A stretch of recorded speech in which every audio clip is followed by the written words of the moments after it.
Oh, hello. You know, I feel really bad when too much time passes between videos on this channel, especially because I keep meeting people who tell me how much they appreciate the channel, which is great, but it makes me feel bad. I've just been really busy, but I figured I'd at least do a little update for now and also talk about some new gear, like I bought a couple of new cameras, for example. The main reason why I've been busy is I've been working on Shazam: Fury of the Gods. This is the biggest movie I've ever directed. It's got gods and monsters and mayhem and action. Like, we destroyed so many cars in this movie. Blew them up, crushed them, dropped them from the sky. The car owners in Philadelphia have a really bad time in this movie. The movie was going to be released next summer, but we've actually been moved up, so it now comes out this year in December, which is great because I'm very eager for people to see it, and it means I can talk about it a lot sooner. Now, with big DC movies, it can be hard to share a lot of behind the scenes stuff, but I should be able to share some cool things.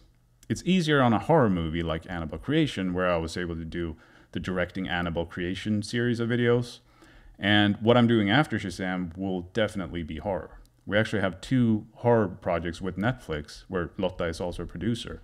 One that was recently announced is Below, which is kind of horror sci-fi thriller, where I team up with James Wan as a producer again. In initial talks with Netflix, I did mention that I would love to do a lot of behind the scenes stuff and share on my channel, and they seem to be very open to that, so we'll see how that works out.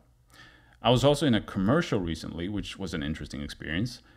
It was the first time that I was in front of the camera being directed by someone else. I mean, in the commercial, I'm me, but there was still a lot of walk over here and pretend to work on this computer and we'll put stuff on the screen or pretend to have a conversation.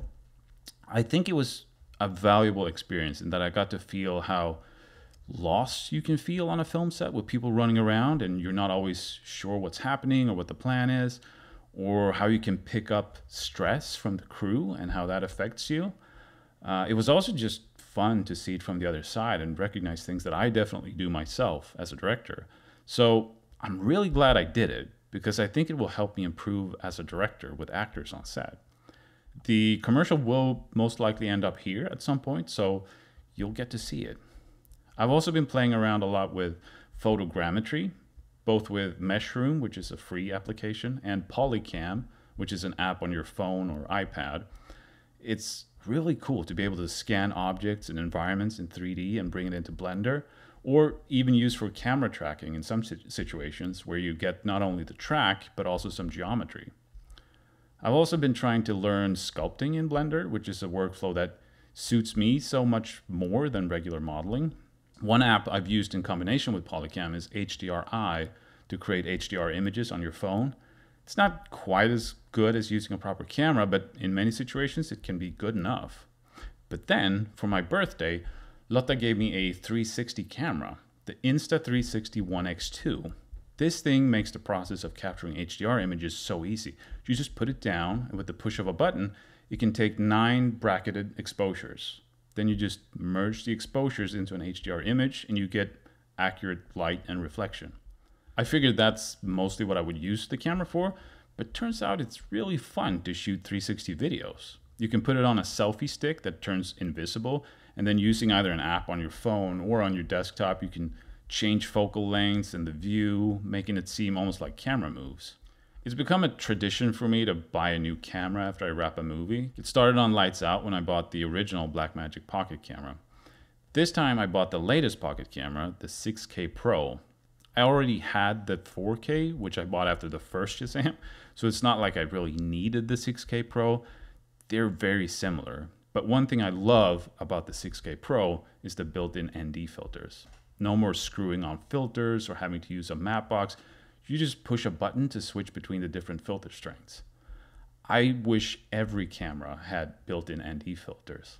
I also recently bought the Panasonic GH6. I've been using the GH5 for photos, behind the scenes stuff, location scouting, rehearsals, and so on.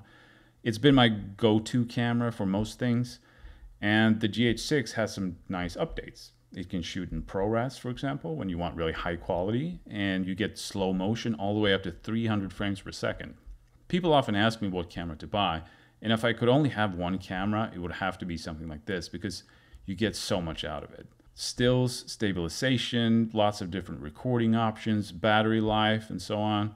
The Blackmagic cameras have better image quality. They have more dynamic range and things like that. So since I have both cameras, I'm more likely to shoot a short or something on the Blackmagic. But these days, the image quality difference isn't that big between cameras. I'd have no problem shooting on this. So if you're only getting one camera, I'd get some sort of mirrorless.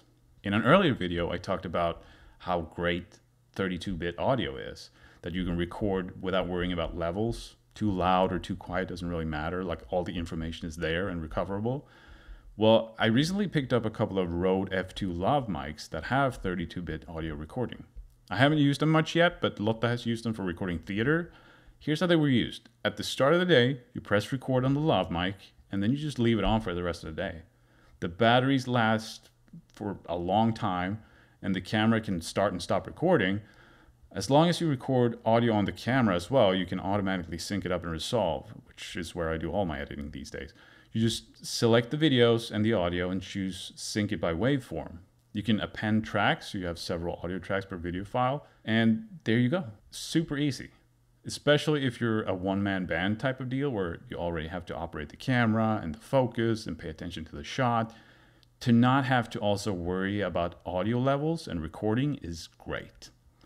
We'll have to make some new shorts sooner or later so we can use this new gear. But yeah, that's what's been going on. Thank you for sticking around even when not much is happening on the channel, but new videos are coming.